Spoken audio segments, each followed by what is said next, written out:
board. She's already on a preservation commission. Now she wants to be on the planning commission. Okay, so the This resolution will create a spot for her to be appointed on the planning commission. On the planning, okay. That's what Correct. the motion was. But shouldn't we advertise for that as well in case there are other youth that may be interested? Should. Yeah, we can. All you're doing with this resolution is approving a spot. advisory position spot for a youth to serve on the planning commission. That's all the resolution does. Correct. So then you can advertise. Yes. Yeah. I'll second that if nobody has. Someone hurry up and close this out. It's confusing the heck out of us. Roll call. Councilman Upton? Yes. Councilman Villagrana? Yes. Councilor Henniger? Aye. Councilor Smith? Yes. Councilman Martinez? Aye. Councilman Baker? Aye. Mayor Orr? Aye.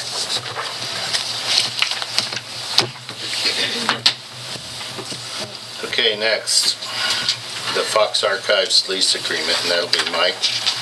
Okay, as we discussed last month and then at the meeting earlier today, we have a proposed lease here to lease some space to the Fox Family Archive. Basically, the archives are stuff that Carol Fox has put together. She has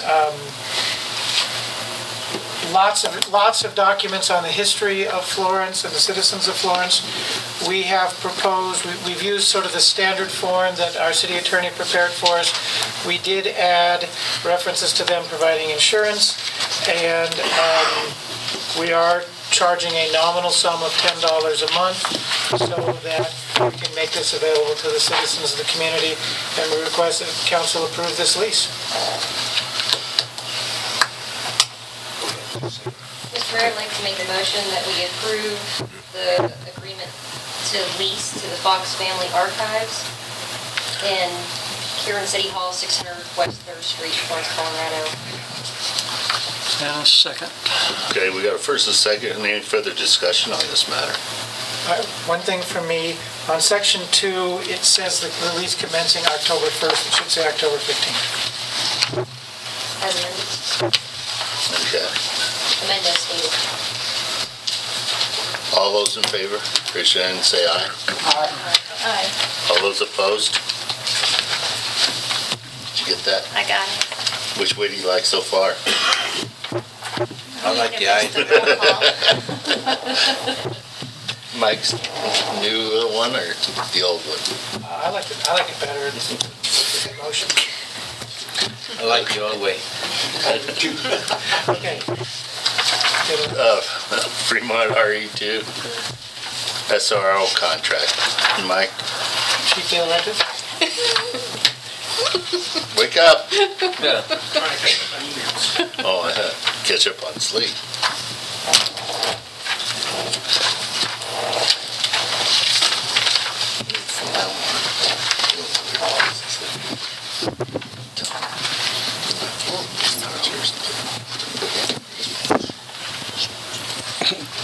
Yes, we met with the superintendent at the school district. We went over the contract. Mary has reviewed it, so has Mr. Patterson.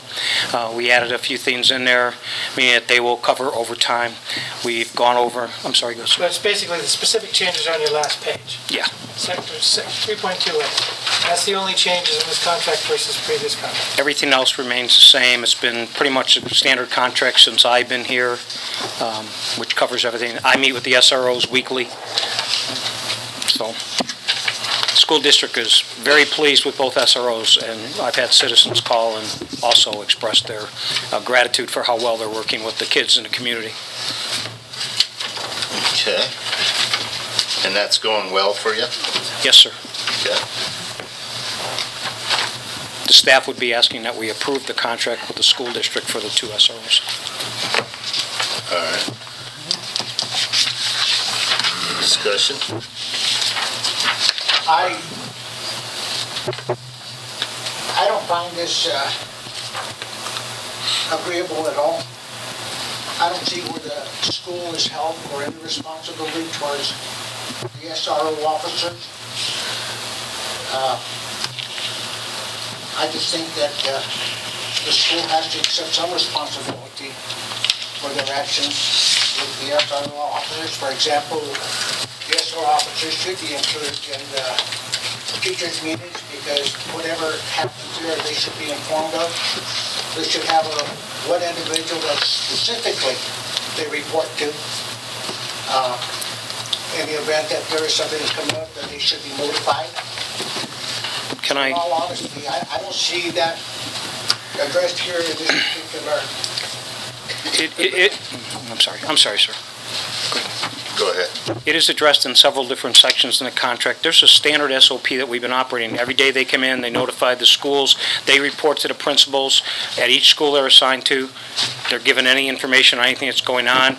During the day, if they're switching schools or doing other stuff like at the elementary school, they have school phones. They are contacted regularly by principals if there's an issue going on. Safe to tell, they're automatically given safe to tell information from the radio and they investigate. Like I said, they report to the principals at the school, they report to Rhonda, they check in at the administration building, they check in with me. So I think it's pretty standard operating procedure on the contract and what we do. And how long have you been doing this now? As long as I've been chief, since 2012, and it's been done before that. We've had SROs since Sergeant Humphrey took it over. I believe he did it for 8 years before that. There's been modifications over the year, but this is the last one that I've seen over the last, since I've been here, since 2008. You know, with all due respect to you, Chief, Yes, sir. this contract, there is change. I said there's been modifications. The school met certain responsibilities that they had to live up to. Well, I'd address, You know, no, I'm not disagreeing with you because I do think that's not a lot of officers that do a good job. I just disagree with this because the school's not held responsible for it. Even though it's mentioned in various other briefs. well, I would refer to City Attorney Mr. Frederickson. He's been involved in this for years. Well, I have, and I've been engaged in the drafting of this agreement as it has evolved over a number of years. This is what we used last year, other than the term at 16.0, which it used to run from January 1 to the end of the year, and now I think what we're trying to do is just encompass the school year. Correct. So if there are objections to this, I haven't heard those, and you know, if this is something that I need to take another look at, I will. Keep in mind the SRO is an employee of the city under the direct command, or at least indirect command, of the chief. Yeah. But they're also responsible to the school district, are they not? Well, they're responsible to the school district in the sense that they need to carry out their duties under the contract, but Where's the responsibility of the school towards that, their duties? I mean, I don't really perceive, Mr. Villagrana, that the school has any oversight of the SRO. The oversight comes from the city because the SRO is an employee of the city. Exactly. That's correct, Mr. Frederickson. And if you read this 6.1, in performance of SRO duties, the SRO shall follow the chain of command as set forth in the district policies and procedure manual. I mean, it's right in there at 6.1. And then in 6.2, it says that they shall coordinate and communicate with the principal or the principal's designee of the school at which they are assigned. So Is there a pretty well says concern about whether or not there's enough communication between the SRO and the school district? you know, I think our SRO officers are really good, and I don't want to see them take a shot in the dark simply because they're not aware of what the school is doing. And if they had a specific person that they were working with, it would be the school responsibility to a certain degree to conduct classes for these officers in case of changes within their own And also I think that, our SRO officer, for example, if I recall, there was an incident where a parent, whether it's true or not, I don't know, but where a parent complained that a SRO officer had unjustly accused their child of something. And my question is, okay, where was the school at? The school is not, it's resolved with this. It's all Chief Lawrence and the SRO officers that's taking everything on the nose. The school has nothing to lose. Can I say something? As I stated, the SROs meet with the principals who they're assigned to at the schools, both the middle school and the high school. They are briefed on activities that are going on. Both SROs have attended SRO training out of state, which is required under state law. Both SROs meet with me on anything going on if there's a problem, and the school district. We have annual meetings with the school district. We have an SRO meeting and we have a school safety meeting that both the SROs are supposed to attend and Mr. Patterson and I attend. What are they, every other month? The mayor makes it. The mayor's made it, and some other councilmen have also showed up, council people. But we regularly, they regularly get any changes from the school district, anything that's going on. They're alerted by the principals and staff, even the teachers will say, hey, we've got this going on, we need you here at this specific time. So they are very active in the school, both schools they work in, to make sure that they ensure the safety of the kids. And if you look at last month's statistics, they did 42 counseling, they had arrests, they made misdemeanor and felony. I mean, they very active with the school and keeping up with it. Like I said, I've been there. They have a school phone, each of them, for emergency contacts. Regularly, they're called by their principals, or if they're not there, the vice principals are assigned as their contact for that day. So I think the communications on our part and the school district has been 100%. Yeah, some things are going to slip through the cracks, no doubt. That's just, sometimes it happens. But on a regular basis, I think we're very active with the school district and work very well together right now. Okay. Council, if you read that 2.3 there, I think it explains a lot of it. Well, I think that's what I said. Yeah, it's pretty well what you said. But maybe a lot of them. Imagine you wrote it. This was yours. This contract, it has evolved over the years. The school district has provided a lot of input. City has provided a lot of input, and it has evolved to some degree, but it is essentially what we've been using now for a number of years. Just not that means that it's perfect. There's probably room for improvement, but it looks like the school district has already agreed to this because, as Roberts has signed it. So what they're waiting on, I guess, is the city to approve it. Correct. Okay. And it's just, may I say, it's any contract, I'm sorry. This one's going up. This is a 2-tape night. Another one, too. Okay. Any contract we need to enter in, I'll give you an example, like the SRO, like CERT, SWAT team, mutual aid. Mr. Frederickson reviews everything and makes his recommendations as our attorney before we enter into anything. So I respect his opinion, and he has made changes on things. So I work with Mr. Frederickson closely to make sure it's in the best interest of the city. Okay. I'm going to ask for a motion on this. Okay, I'll make the motion that we approve the contract with RE2, Fremont RE2, the SRO officer contract. Second. First and second, any further discussion on this? Roll call, please. Councilman Upton? Yes. Councilman Baker? Aye. Councilman Villagrana? No. Councilor Henniger? Aye. Councilor Smith? Aye. Councilman Martinez? Aye. Mayor Orr? Aye. Thank you, ladies and gentlemen.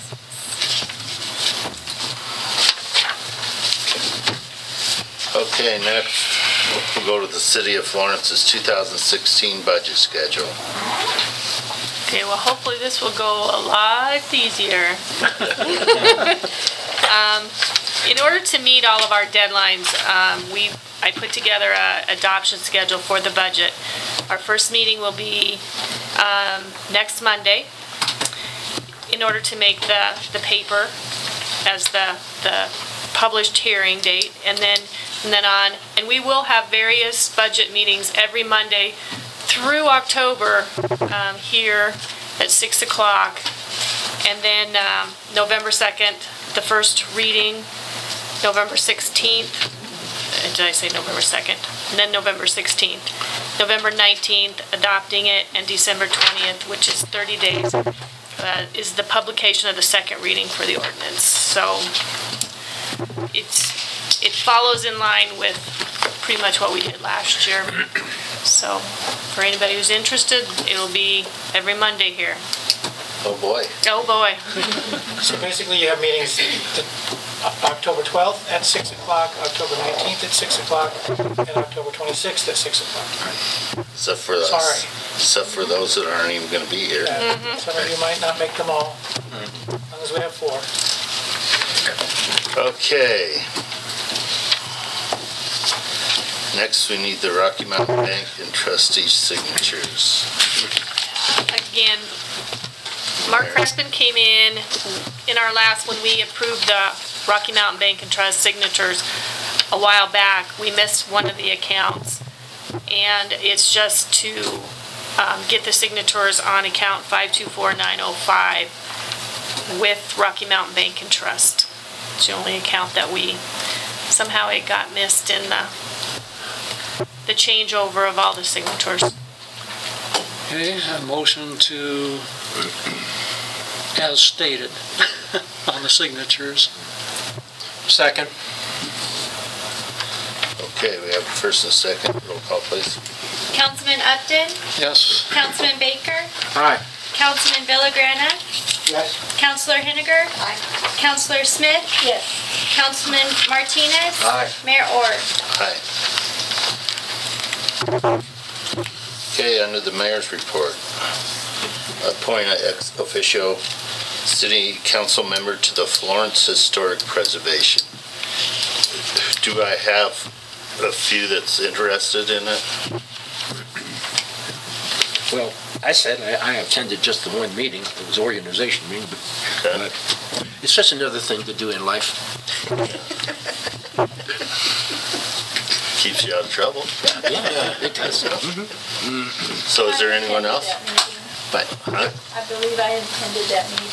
yes, So is there 2 people interested, or you just, or did you want to sit on the Historic Preservation Committee meetings and that? yeah. I will. And we got 2 people that are interested in, Well, huh? she can have the job. Don't upset me. I mean, When do they meet usually? On the third Wednesday. You have plenty on your budget. since that is a commission, Yeah. she, of course, it's Appointed by the mayor. right. It's ex officio because she can't. By virtue Right, of but office, she she's on- she can be to the meetings, sort of like a few others. Okay. So then we're gonna appoint Pat Smith to it. We gotta start getting her in some of the meetings anyhow. Okay.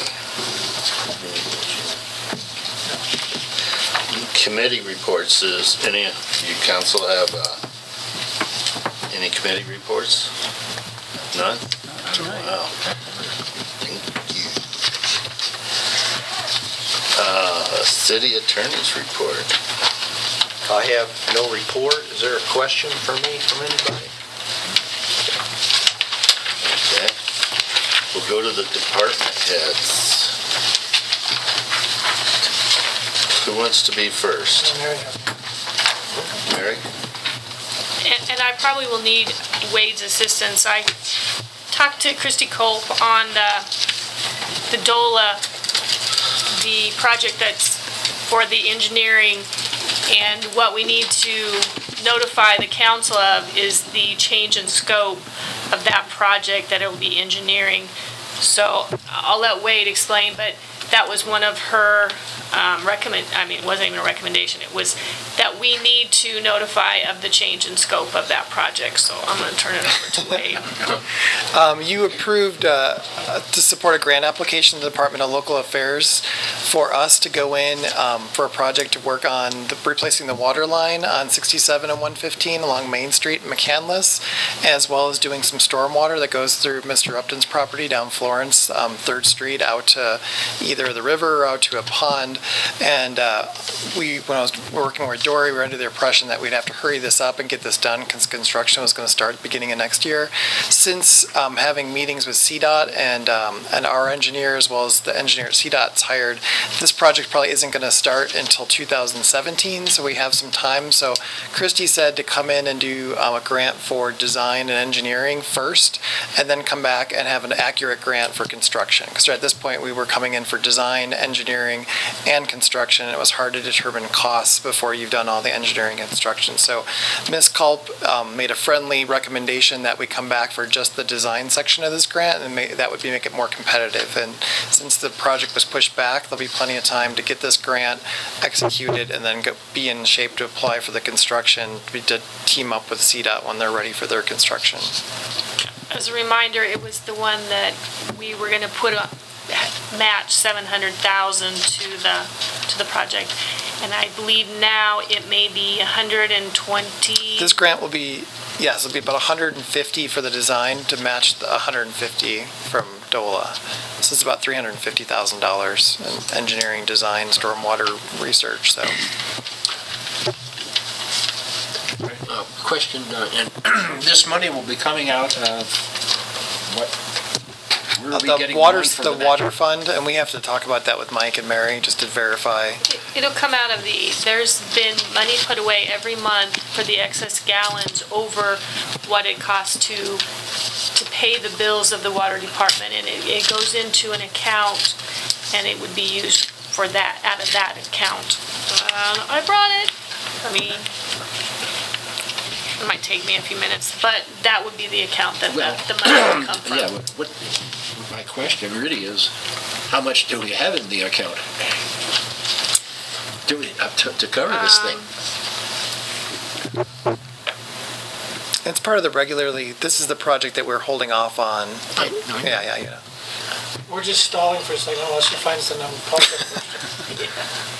Will any of this be affect the regional entities? Not that I know of. I can talk to Brandon a little bit more, but this is all regularly scheduled replacement of the water main, and then the stormwater's exclusive of that. Yeah, this is a Florence-only project. Right. But it's complicated. If it's the account and I have to go back to my journal entries, I believe there's 2.8 million in that account. 2.8? Yeah. Okay. Just want to know if we have the money, yes. If we proceed. I will verify that's the account that because some of the terms when I'm booking them, but I know, okay. I believe that is the account. Okay, that's fine. All right. Can we go next? Well, and I have one more, just to let everyone know that I am working on trying to bid out our health insurance. One of the problems that you run into is that the rates for funding plans does not come out till October 1st for any broker to go out to bid. And I'm only given till October 15th, or the city is, to take the CEBT bid, which doesn't give any other broker very much time, and they do that for a reason, so that you're kind of held to them. I did contact Benefit Health Advisors in Denver, who are the ones that got the dispatch contract for theirs, and that's the other, but CBT doesn't give us a lot of room to go out for any other looks, but I am trying to get that as it is right now. It's a 7% increase for next year on our premiums. So, just FYI. Okay, anything else, Wade, from you now? Yeah, so I wanted, the fun update is the tree committee met, we're trying to set another date. I talked to my friend Julie Rodriguez, who does PR marketing with Black Hills, and so they're able to donate the city 10 trees. And so I've been talking to the mayor, I think we've got, and Sam, we have locations for those 10 trees. And then she wanted to come, I wanted to set the next meeting for her to come and actually buy us, Black Hills is going to buy us lunch and help host the next tree committee meeting and kind of announce that they are donating these trees to the city of Florence.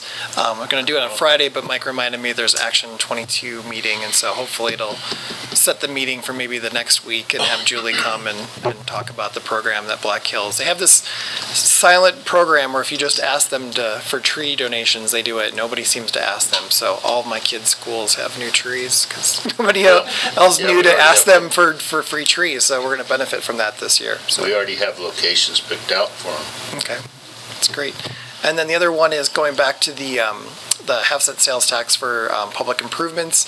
We'll still need, if that does come in, we would always use that money as a match first. And so I'm working on finalizing the RFP for the design services for Pikes Peak Avenue. So that's another one of our areas that needs a lot of work, but, with streets, with sidewalks, bike lanes are scheduled, trees are in dire condition, there's irrigation issues. And so an RFP for design services, we have a grant from CDOT for that, and we have a small match that we set aside last year. But when we finish those design services, we'll have to go for another grant to rebuild that section of 3 or 4 blocks, and that'll probably be over $300,000. So the city of Florence, even though we're getting grants, we'll still need, $30,000 to $60,000 or something to match those grants to rebuild that street. So those funds, if we receive them, we'll probably try never to spend them 1-to-1. We'll always try to leverage them, 1 to 4 at least, or at least 1 to 2.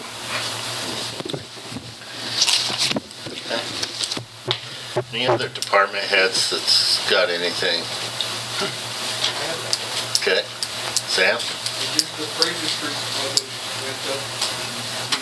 Looks great. Looks excellent too. Okay. Next we'll go on to the city manager.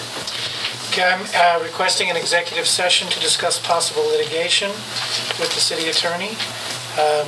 Today at the committee meetings report, at the committee meeting that we have, it was voted, well, not voted, you don't vote there. Yeah, no. There was a consensus amongst the council to move the meetings to 5 o'clock on the first Monday of each month as opposed to 2 o'clock.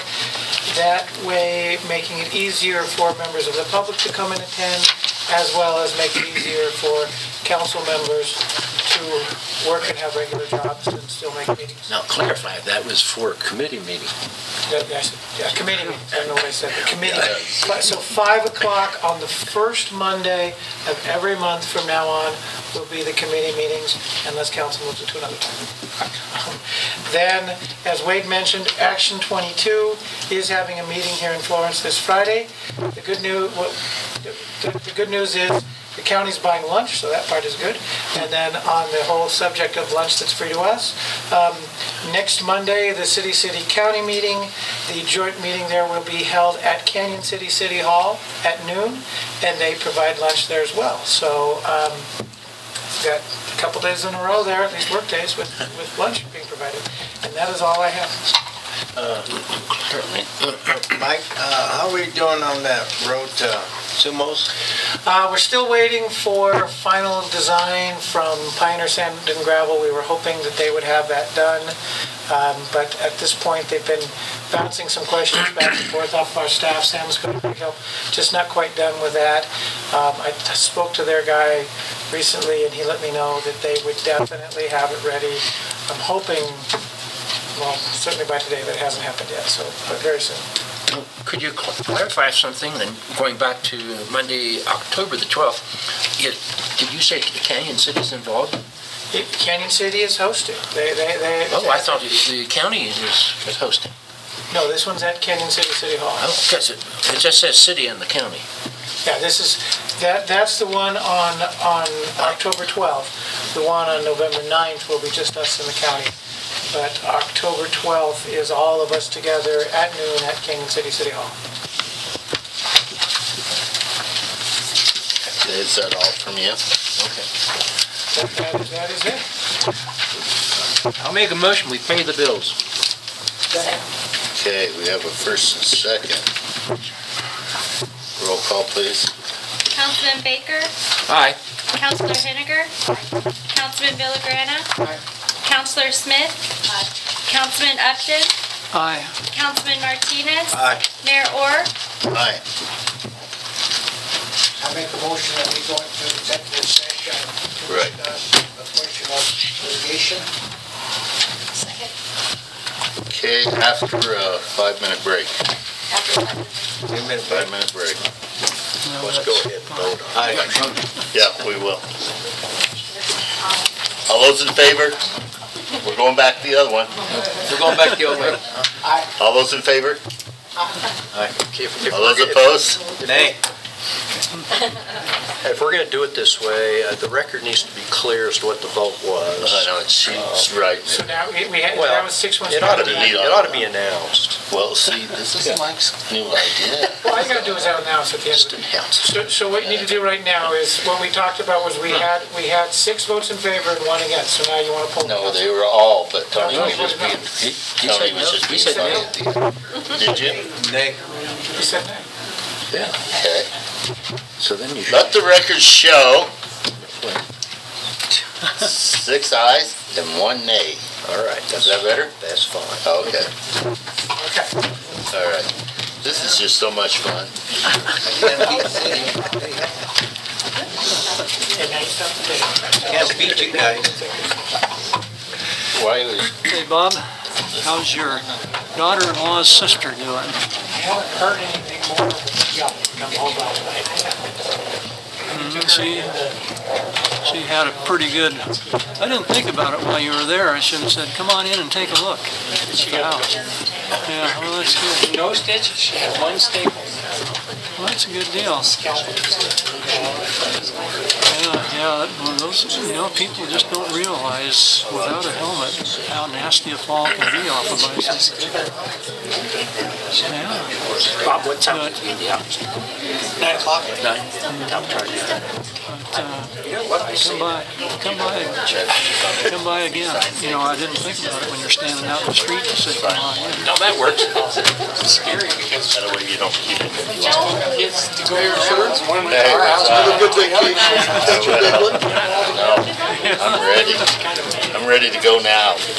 How about 6 in the morning? It's pretty scary, really. That'll work. Well, I'm sure it was probably scary for everybody, the way everybody was hovering around there.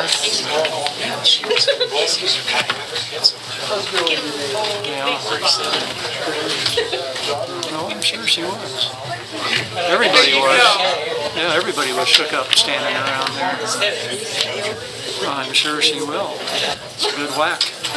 Probably a concussion. Did they check her? No, they did not. She did not have a concussion. Yeah, that's lucky.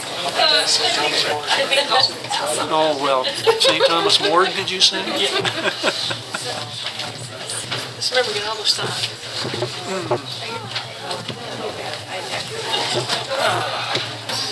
Is it this way or is it this way? We just need to switch to